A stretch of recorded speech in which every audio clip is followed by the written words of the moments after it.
tidings from Central America, from our deep underground or above ground, we're not really underground, we're above ground bunker located somewhere near Ada, Oklahoma. We'd love for you to come see us, so find us. That's always fun.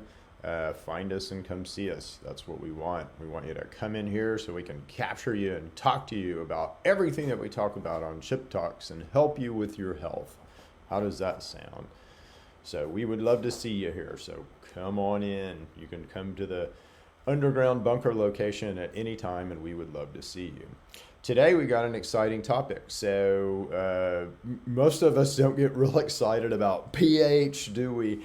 But I think you might after today. So we're going to walk through some stuff. So we're going to walk through, understanding of pH. So what is pH? And we're going to talk about how that affects your health. We're going to talk about how important that really is to you. And most of us don't even realize this. I, certainly didn't before I started studying all this stuff. So pH is vital. pH has to do with water. So here, let's just dive right in. That's just going to be the best thing rather than try to just explain it all. So I'm going to walk you guys through, I got to give credit to these guys. So let's see, chapter 20, water forms ions, H2O, H++, OH. Water splits apart into hydrogen and hydroxide ions. This process is called self-ionization. So this is from a class, but I just want to use it because it's a nice illustration of pH. And so pH has to do with water, all right? And this is super important to our health. So hopefully I don't lose you here in a little bit of the science. So stick around to the end because, again, I'm going to tie this back into how important it is to our health and how this works inside of us and, how it helps or hurts, bacteria and all kinds of stuff. So we're going to get into some cool stuff. But first of all, we just got to talk about pH. So again, if you split apart an H2O molecule, you have a positive hydrogen molecule, a positive proton, a positively charged, let's say, proton. And what that means is that is just a H with no electrons. So it's got a hole in its electron shell. So it's ready to accept an electron. So that's what that's saying. So it's an H with an empty hole for an electron, and it's ready to accept an electron. And then we have an OH, which has an extra electron, okay? So it's when these break apart, the OH kind of pulls the electrons with it, all right? And sort of strips the H of the electron that it had. So important, all right? And that's what the plus and the minus mean, is H just can accept electron and OH has a minus, which means it can give up an electron. So it's got kind of an extra electron to give. And minuses are important. We'll talk about those in a little bit.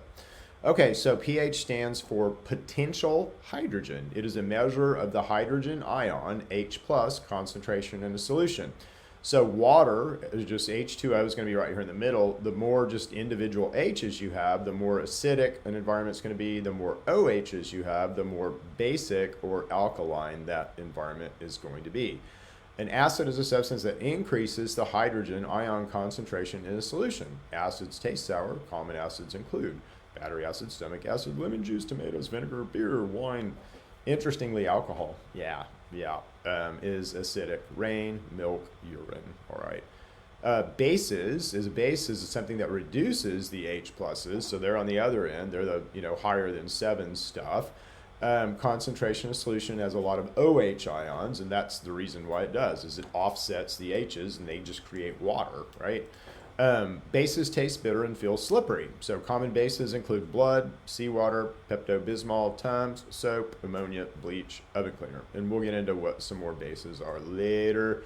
Neutral pH. If a concentration of hydrogen ions and hydroxide ions is equal, a solution is said to have neutral pH. Water, distilled water, has a neutral pH. And that's the definition of distilled water, is a neutral pH. The pH scale range from 0 to 14. Acids are less than 7, bases are greater than 7. So you have water right in the middle, and then as that water splits into H pluses, that gets more acidic. As it splits into OH's, that gets more alkaline. Okay, again, we don't really need to go through the scale. It's the, basically 10 to the whatever is the sort of indication of pH, and that's the number of H pluses, right? Yeah, so the lower the number of H pluses, which is the higher the number, then this is right. So this is basically 10 to however many H plus is in a solution, it gives the pH. So, and pH values are equal to the absolute value of the exponent of the H plus constant. Yeah, the exponent. So that's what that's saying. Yeah, I did a great job of explaining that, didn't I? Again, it's the same thing on OHs. So most biological fluids have a pH of 6 to 8. pH values in the stomach can reach 2, and that's because you got to digest, bone chunks and, rocks and stuff that you need acid to be able to break down. But it shouldn't really be that low all the time. So buffers are substances that minimize changes in the concentrations of H plus and OH in solutions. So anything that will bind to an H plus or an OH, so like things that have an extra electron to give would likely bind, to H's, and things that need an extra electron would likely bind to OH's.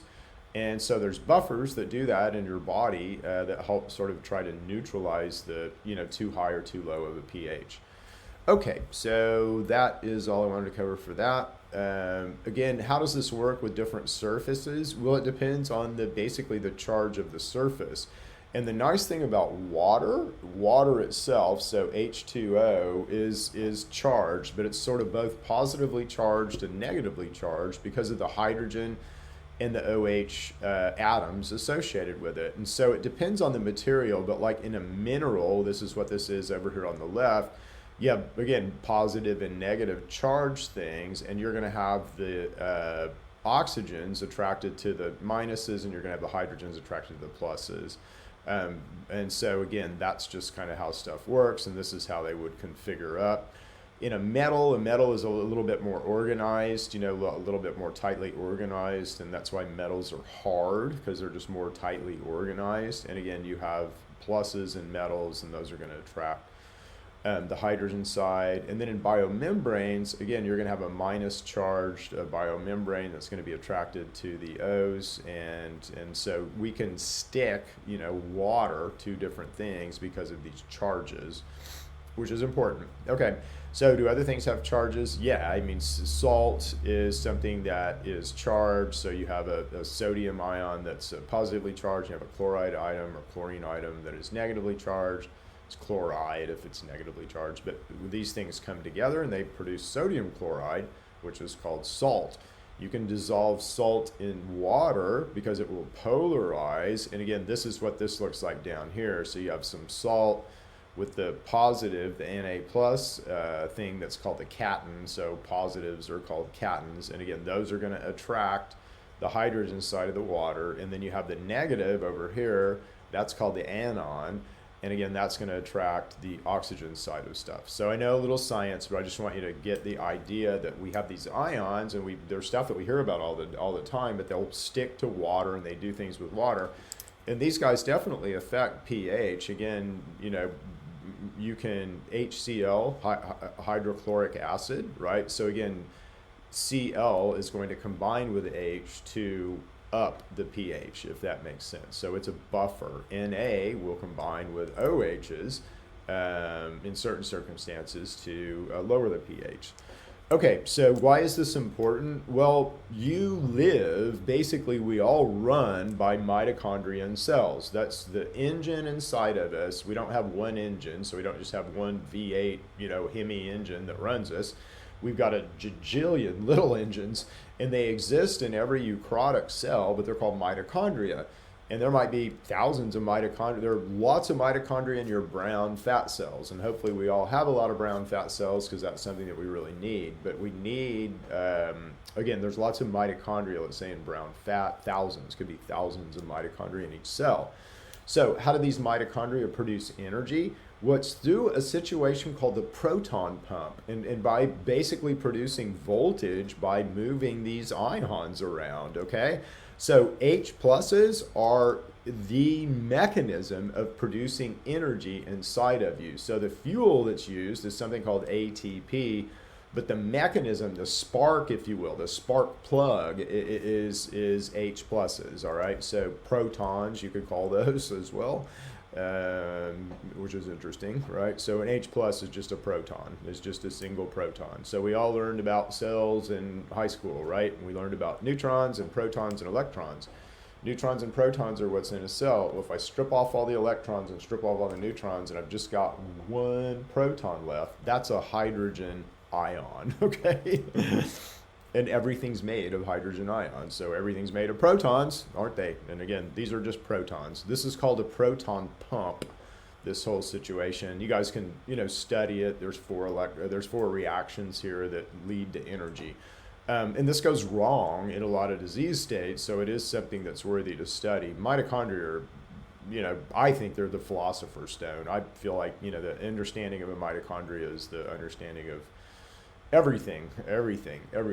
Okay, so bacteria. So again, let's sort of shift gears. So we've talked about pH and how pH works inside of you. Now let's talk about the guys that want to live inside of you and what they do and how they work with pH. So look at this. So all of these pathogenic bacteria have a pH that's less than 7, don't they?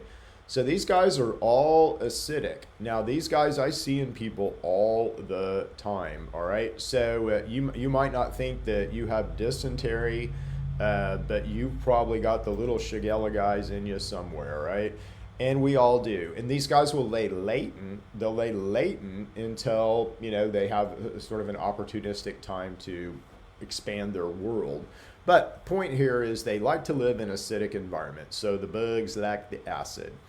The other thing that the bugs do is or bacteria does this, and funguses and yeast and molds will also do this, and cancer does this, something called anaerobic glycolysis. So in a cell, you have really 3 different fuels. So you have glucose, which is super inefficient.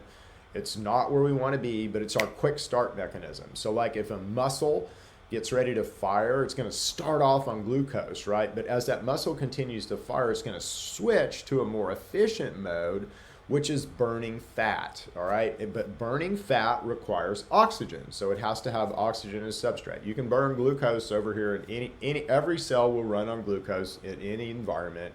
If you give a cell glucose in any environment, doesn't have to have oxygen, doesn't have to have anything, it's gonna run, okay? So it is the default low gear for a cell. And when we eat, we go into default mode.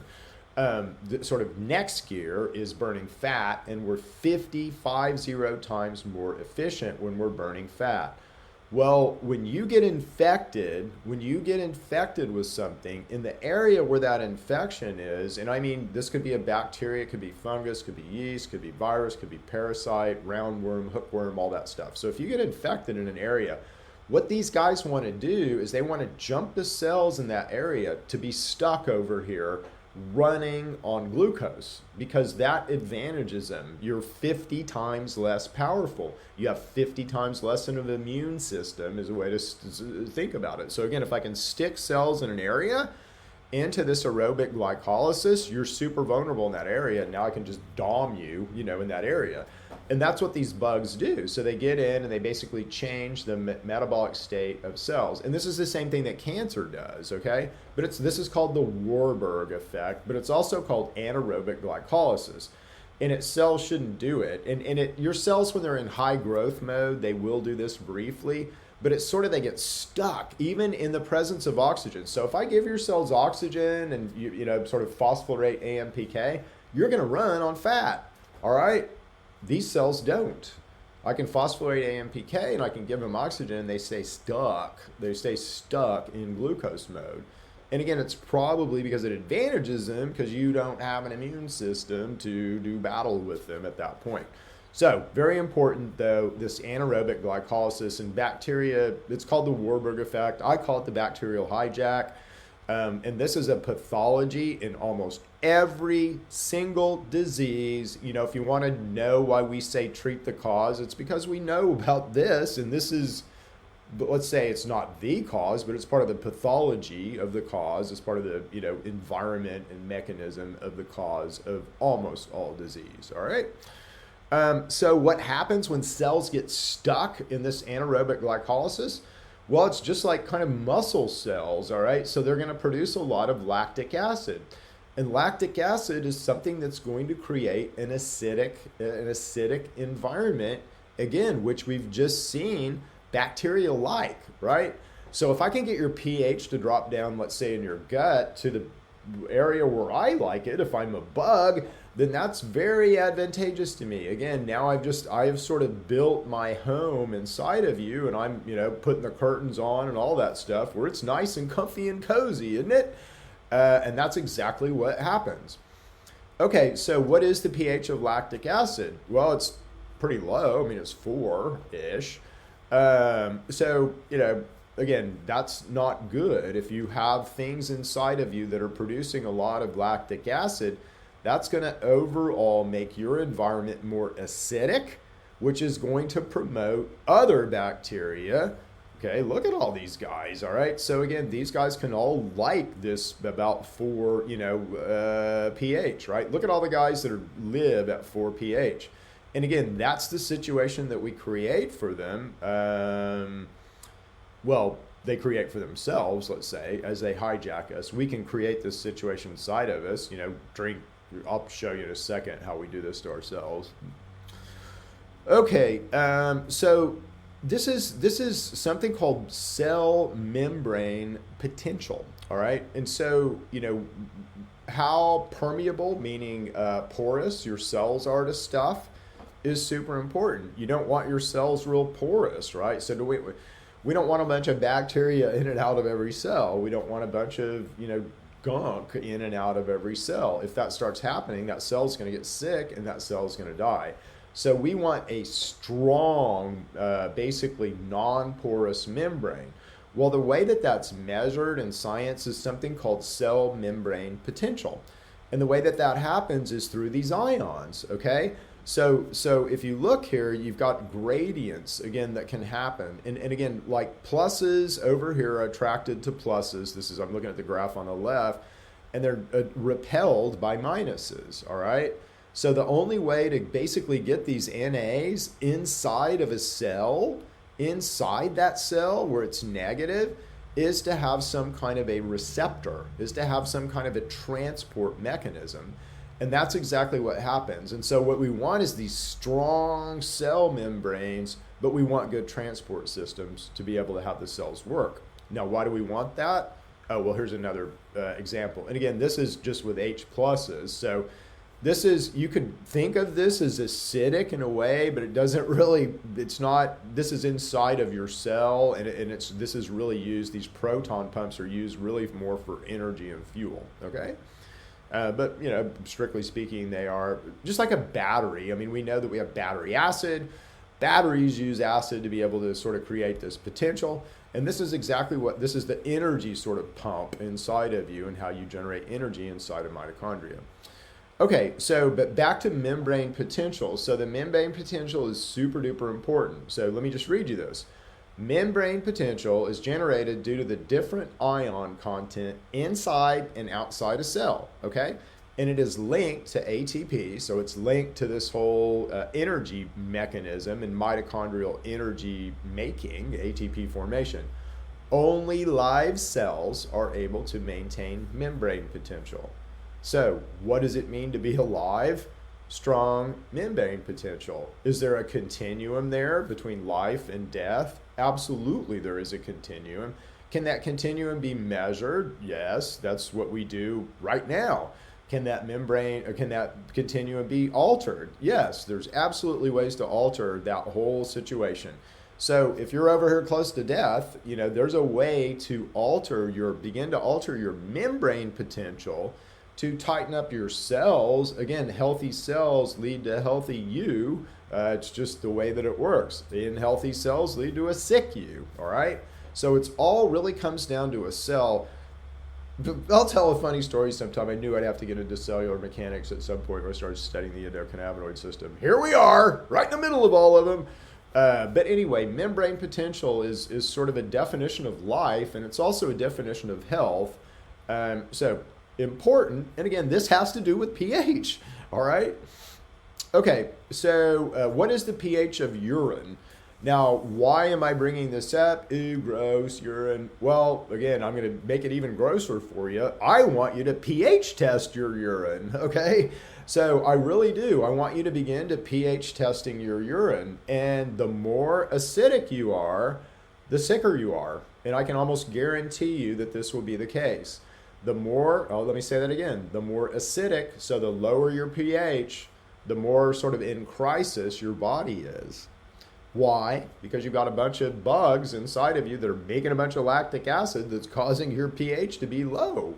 And it shouldn't be low. Now, this will be variable. Again, you can change this every day, and I'll sort of show you how to do this. But just, rocking and rolling along like we are, this is a good thing to measure and to be able to see, well, how sick am I right now? And this is something you can do at home, right? So everybody, you can go when you're next time at Home Depot, or if you have a pool, but go to the pool supply, and they have pH strips everywhere, and just pee on one. That's all you got to do, and then measure it on the little thing. Be careful, don't drip on yourself. But look at where your pH is, because this is super important to your health. And again, if you're too acidic, that's going to indicate that you kind of have some sickness going on. Being too alkaline is not a bad thing, and you won't be higher than 8. It's very hard to get higher than 8. Okay, so there are kind of two aspects to this, right? So there are these H pluses that create acidity, and then there's also these OHs that are sort of negatively charged that create alkalinity, right? Well, negatively charged things like the OHs are really good, and they're really good for us. So right before a thunderstorm, there'll be a bunch of OHs. If you go and get around running water, there's more OHs, there's more negative ions. If you subject water to UV rays, so you just kind of have it out in the sun, so if you guys have ever made sun tea or anything like that, again, that will make that water more negatively charged. If you're ever around a waterfall, so waterfalls will negatively charge ions, and these are really, really good for us. So we're electric. We have to be able to move things around, and we have to be able to move ions around. And again, pH, alkalinity, plays a role in this, very important role, all right? So we want to be exposed to negative ions. It's very important for our health. You pull negative ions in, again, it helps you balance this ionic balance inside of us. How do we measure the ionic balance? You can, get a pH strip and test your urine. That's the easiest way to do it. So, and I haven't done that yet, so I'll test mine, and I'll give maybe a report of that on the page, on the Facebook page or something down the road. So what can you do if you are too acidic? Well, everybody's got baking soda around the house, right? So here's add a 1/4 teaspoon of baking soda to a glass of water to zap acid in your stomach. So you can change this right now, by adding a 1/4 teaspoon of baking soda to a glass of water. And this won't break your fast either. So if you're out there intermittent fasting, this is a good thing to do. Don't do this all the time, though. Again, what you want to do is you want to correct this really through diet and behavior. So through intermittent fasting, through eating the right stuff. This is sort of a quick way to begin to make a change if you are too acidic, and this will cause change. I mean, this will kill bacteria, inside of you if you begin to do this. But you don't want to do this all the time, right? So you don't want to, this is kind of what pharma does, it's sort of forcing this change in, kind of a sledgehammer method a little bit. So this is good if you're in crisis, but this probably isn't the way to overall change, your acidity or alkalinity. This is the way to do it. So this is just a food chart. Again, there's way more, to this, obviously, than a lot more foods that are, here that are not represented on this chart. But I want to read down this chart just real quick because I want you to realize something. And there's certainly good things that are acidic, but there's a lot more, let's say, bad things that are acidic and cause acidic like situations. And look at all the stuff that's in our, let's say, environment that we're exposed to that's acidic. So let me read these. Carbonated water. So yeah, we all kind of drink the club soda. Energy drinks are acidic. Popcorn, cream cheese, buttermilk, Prunes is interesting, so those, you know, can be certainly healthy. Pastries, pasta, cheese, pork, beer, wine. Again, none of that's good for you. Black tea is good for you, or can be. Pickles are good for you, can be. Chocolate, roasted nuts, so those are good for you, can be. Vinegar, sweet and low, not so much, equal NutraSweet. So most purified water is at about a 5. Okay. Distilled water, coffee, sweetened fruit juices, pistachios, beef, white bread, peanuts, nuts, wheat. Fruit juices, most grains, eggs, fish tea, cooked beans, cooked spinach, soy milk. And so a lot of these are starting to get good as they're, you know, starting to get closer to 7. But that's kind of where we want to be, is closer to 7. So 7 is most tap water, spring water, seawater, river water. Then look at 8, apples, almonds, tomatoes, grapefruit, corn, mushrooms, turnips, olives, soybeans, peaches, bell pepper, radishes, pineapple, cherries, wild rice, apricot, strawberries, bananas. 9 is avocados, green tea. So you guys can see there, but you get the idea. You know, over here on the right, we've got a lot more healthy things than we do on the left side. Let me just look at this real quick, because I think meat is also pretty acidic. So pH of meat. Yeah, so meat is going to be also acidic. So if you look at most stuff, you know, that we have in our diet, you know, we have these sort of processed foods, and we eat a lot of these. You know, we've got kind of bad oils and fats, and then we got a lot of meat. So all this really creates a very acidic situation, and we need to be aware of this. Again, how do you change it? 1/4 teaspoon of baking soda. And that is the sledgehammer method. It's better to, you know, kind of change it with your behavior and diet over time. Okay, boys and girls, that's all I got for you today. So you guys have a good weekend this weekend. Be safe if you're going to go out and do summer type things with your family. And we'll talk to you next week.